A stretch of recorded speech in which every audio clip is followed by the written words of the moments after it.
Olá, graça e paz, como você está? Sejam bem-vindos ao nosso canal Transformados pela Palavra. Eu sou a pastora Alessandra e esse é o nosso momento de transformação através da Palavra de Deus. A semana passada eu intitulei a nossa reflexão com o seguinte tema: pare de ir à igreja. Na verdade, eu quis chamar a sua atenção porque para uma abordagem, um desejo muito maior de Jesus é que nós sejamos muito mais do que meras pessoas que frequentam a igreja. Que nós sejamos de fato a igreja de Jesus na terra. Eu disse também que o maior triunfo do diabo nas nossas vidas é a ignorância. Por isso que ele faz de tudo para nos manter longe da palavra de Deus. Porque quanto mais longe você estiver da palavra de Deus, mais fácil ele pode prevalecer sobre você. Porque, como eu disse no vídeo anterior, o diabo não prevalece sobre quem é igreja, mas ele prevalece sobre quem somente vai à igreja. E nesse contexto, Jesus nos chama para ser igreja, ele nos comissiona a seus embaixadores. E embaixador nada mais é do que o maior ministro de Estado. Ele simplesmente é mandado para um outro país e ele vai legislar, ele vai trabalhar para o interesse do seu lugar de origem. Nós somos os embaixadores de Cristo. Uma vez que Jesus veio na terra implantar a cultura do céu, implantar o governo da terra, porque Jesus veio trazer o céu para a terra. Jesus veio religar o homem a Deus, mas também veio porque Isaías 9 vai dizer que um menino nos nasceu, um filho se nos deu, e o governo estava sobre os seus ombros. E o nome dele seria Maravilhoso, Conselheiro, Deus Forte, Pai da Eternidade e Príncipe da Paz. Jesus veio instaurar um governo. E um governo, ele tem a sua própria linguagem, ele tem a sua cultura, ele tem a sua moeda, ele tem os seus costumes. Então, ele nos fez embaixadores. Nós legislamos a causa da pátria a qual nós pertencemos. Nós somos cidadãos do céu. E dentro desse contexto, o apóstolo João, em Apocalipse capítulo 1, verso 6, vai dizer que, além de embaixadores, ele também nos vê como reis e sacerdotes.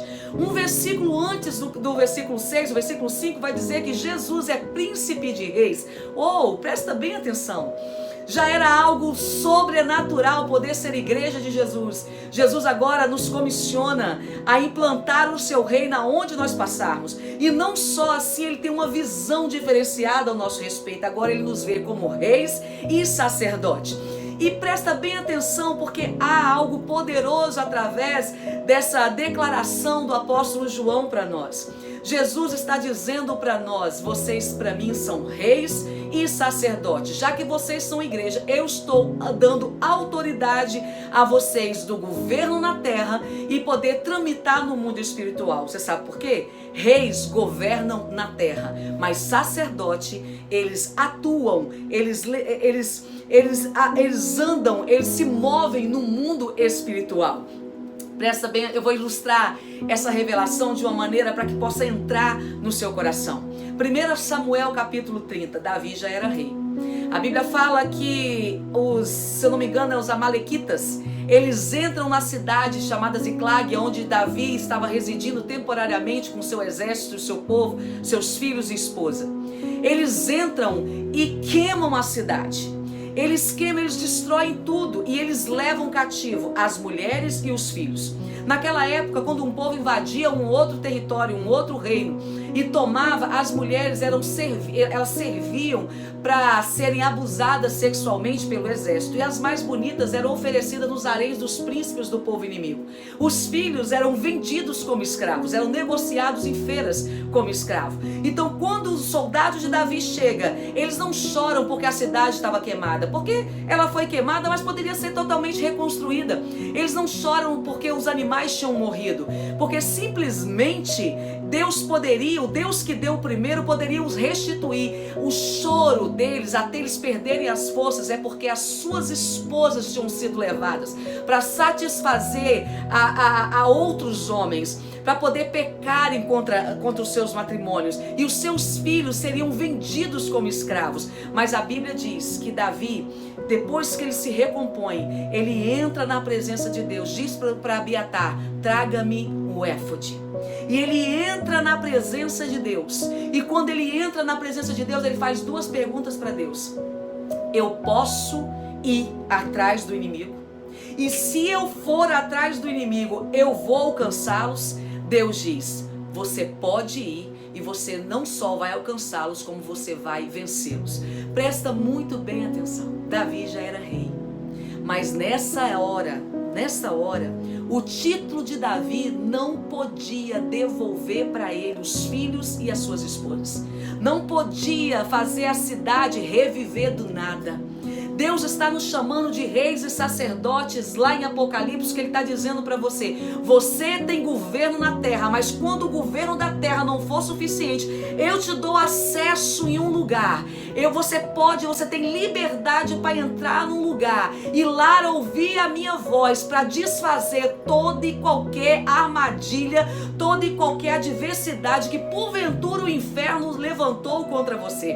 Presta bem atenção, Davi era rei, só que naquela hora o título de Davi, o título de Davi abriu muitas portas para ele. O título de Davi fez com que inimigos fugissem dele antes mesmo dele chegar. Mas naquela hora, o que Davi usou foi a unção sacerdotal.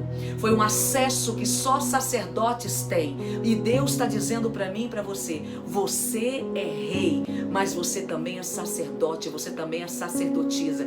Quando o seu governo, quando a sua influência, quando a sua autoridade terrena não lhe abrir portas, suba para um ambiente, você tem acesso em um lugar aonde lá as portas podem se abrir, lá a solução chega, lá a minha voz é ouvida.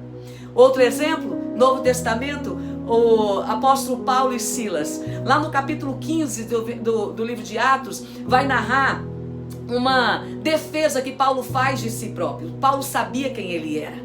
Paulo agia como rei. Paulo, ele foi perdoado por Jesus e ele também se perdoou. Paulo tinha consciência de que o governo de Jesus estava na terra e ele era o embaixador dele.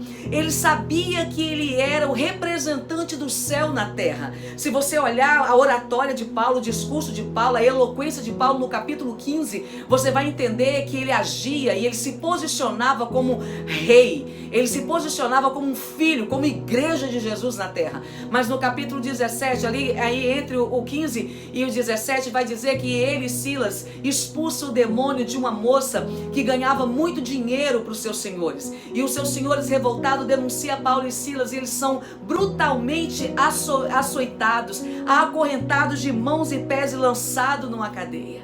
Ei! Quando o título de Paulo, a eloquência de Paulo não serviu mais, quando o fato dele ser um rei na terra, representando um governo celestial, não abriu portas que ele precisava, ele tinha um outro acesso sacerdotal. Ele podia entrar aonde os sacerdotes entram. E a Bíblia diz que perto da meia-noite, Paulo e Silas louvavam ao Senhor e oravam a Deus. Eles entraram num lugar onde reis não entram, mas sacerdotes entram. E a Bíblia diz que ao orar e cantar, um terremoto tomou aquele lugar e quebrou e abriu todas as portas de prisão. Você é esta igreja, você é esse povo que Deus olhou e diz, você terá governo na terra, mas o dia que o governo na terra não for suficiente, eu te dou acesso no céu, eu te dou acesso no mundo espiritual. É isso que Deus está dizendo para nós. Olha, algo que o Espírito de Deus me falou ontem. Ele disse assim, como pode um pai e uma mãe continuar sendo autoridade sobre os filhos depois que eles casam? Depois da sua maioridade, depois de serem homens e mulheres feitos. Deus disse ao meu coração, filha, quando o título de mãe e pai não for suficiente, vocês têm o de sacerdote. Vocês têm acesso à oração. Vocês têm acesso ao mundo espiritual. Então, quando a sua voz não for ouvida mais pelos seus filhos, porque cresceram, porque tomaram as suas decisões, as suas escolhas, porque são independentes, porque agora eles respondem por si. Quando a sua voz não for mais alcançada pelos ouvidos dele, quando eles não obedecerem mais a sua voz, você tem outro acesso, mãe. Você tem outro acesso, pai. Você é um sacerdote, você é uma sacerdotisa. Você opera em um lugar onde a sua voz é ouvida, onde os terremotos acontecem, onde a intervenção chega, onde o poder de Deus atua e onde as portas precisam ser abertas, elas são abertas. Por isso Deus nos chama de reis e sacerdotes, porque reis governam na terra e sacerdotes atuam no mundo espiritual. Esse é o meu e o seu legado. Não viva menos do que isso. Se aproprie da palavra de Deus e conheça. Quanto mais você conhecer da palavra de Deus, menos o diabo terá acesso sobre a sua vida, sobre as suas conquistas, sobre a sua casa e sobre as suas emoções. Deixa a palavra de Deus te transformar. Um beijo no seu coração. Graça e paz e até a próxima semana.